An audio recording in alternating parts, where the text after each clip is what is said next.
Hey everyone, welcome back. Today we're diving deep into a new, thought-provoking chapter of DC Comics that redefines what it means to be a hero.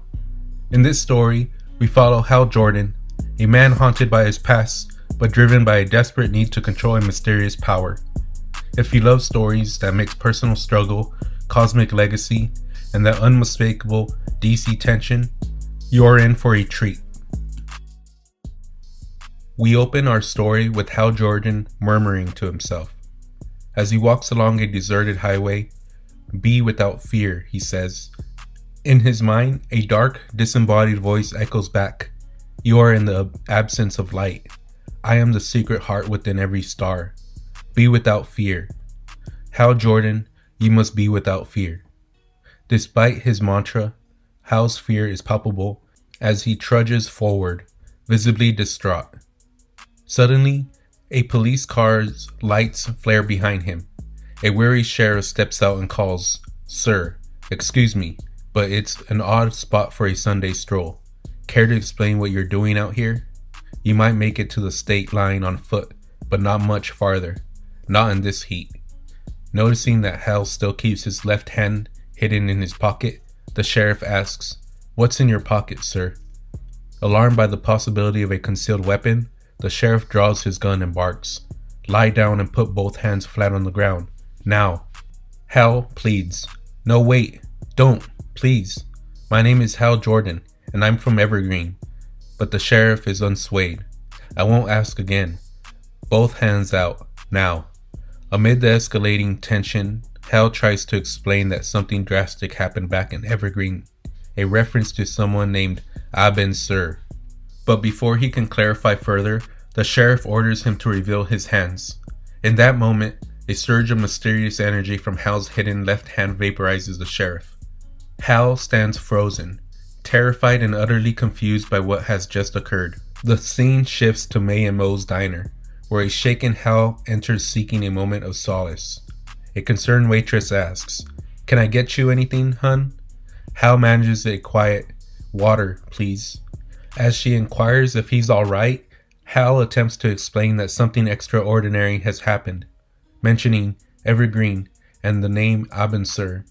When the television abruptly cuts in, a news report reveals that a Colossus Green Lantern symbol has crashed into Evergreen, Nevada, with reports scrambling for answers about this enigmatic object. 5 days ago, we catch up with Hal spending time with his friends John Stewart and Joe Mullein in a relaxed yet charged conversation. Joe teases him by calling him a toy maker, but Hal quickly corrects her, insisting that his real trade is a collectibles dealer. As they chat, they glance out the window and see a biker gang speeding through town. Hal muses, "Maybe someone might get hurt. Should we call Guy Gardner?" Joe retorts that Guy had actually urged her to return to the Evergreen police force, even promising her the position of chief if she stayed. Their discussion quickly heats up into an argument about her reasons for quitting. Hal presses, "Then why did you come back? Was Coast City really that awful?" Joe snaps, "All of that is in the rearview mirror, Hal. I'd like to leave it there." Hal can't help but notice her still wearing her wedding ring and asks, "Then why are you still wearing your wedding ring?" Joe shoots him an angry look. At that moment, John chimes in with a reflective tone. "Sometimes a symbol remains even after the reality has passed.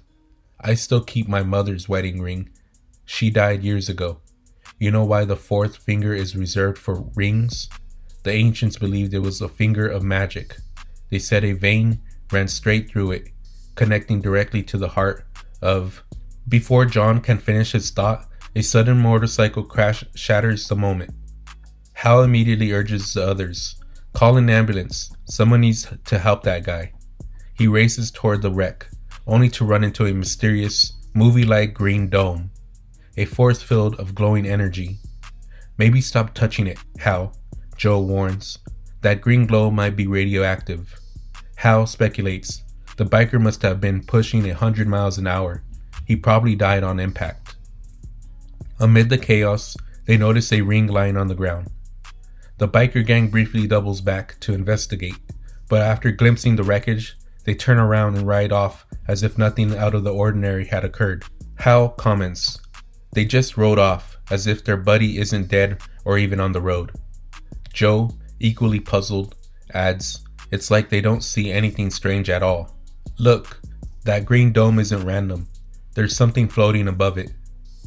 Suspended above the eerie glow is none other than Abin Sur, the legendary alien from Ungara who served as the Green Lantern of Sector 2814, long before HAL took up the mantle. Returning to the present, we find HAL seated in a diner, drinking water with a visibly distraught expression. Tears stream down his face as he murmurs to himself about the Green Lantern and Abin Sur. A nearby man, unable to ignore his muttered words, demands, "What are you talking about?" HAL's shaky voice replies, "It's all my fault. I made a mistake. I wanted to be a hero. Abin Sur, he did something to me. He gave me a weapon." As the conversation draws unintended attention, several patrons notice that HAL's hand remains hidden in his pocket. Suspicion grows until one person reaches for their gun. Suddenly, a man lunges at HAL, forcing him to withdraw his hand. In that tense moment, a dark, mysterious force, the Black Hand, emerges and instantly kills the attacker. Panicked, HAL exclaims, "It's the hand. I'm holding it back with all I have. I must keep it away from people, but I can't control it. It responds to danger." Just then, a waitress fires a shot, and HAL is struck. In an explosive reaction, the Black Hand surges through the diner, obliterating everything and everyone in its path. Staring at his bullet wound, HAL thinks bitterly to himself, "Good, maybe this will finally kill me. Kill this thing." Yet in a shocking twist, the Black Hand heals him on the spot. From amid the chaos, Joe calls out, "Hal Jordan, what happened to you?"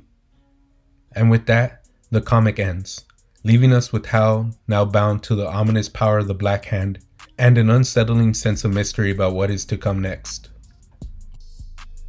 So to recap, HAL's inner battle takes center stage when a fateful accident triggers the emergence of a powerful, mysterious Black Hand. This force, both a curse and a newfound power, leaves HAL torn between the desire to embrace heroism and the terror of what he's become. With the shock of violent confrontations, supernatural energy, and an ambiguous healing twist, HAL's story ends on a riveting cliffhanger that asks, can he control this dark force, or will it ultimately define his destiny? Thanks for joining me on this exploration. If you enjoyed dissecting these twists and turns with me, be sure to like, comment, and subscribe for more deep dives into your favorite comic book narratives. What do you think will happen next? Let's get the conversation going in the comments below. Thank you so much for watching. I'll catch you in the next one. Peace.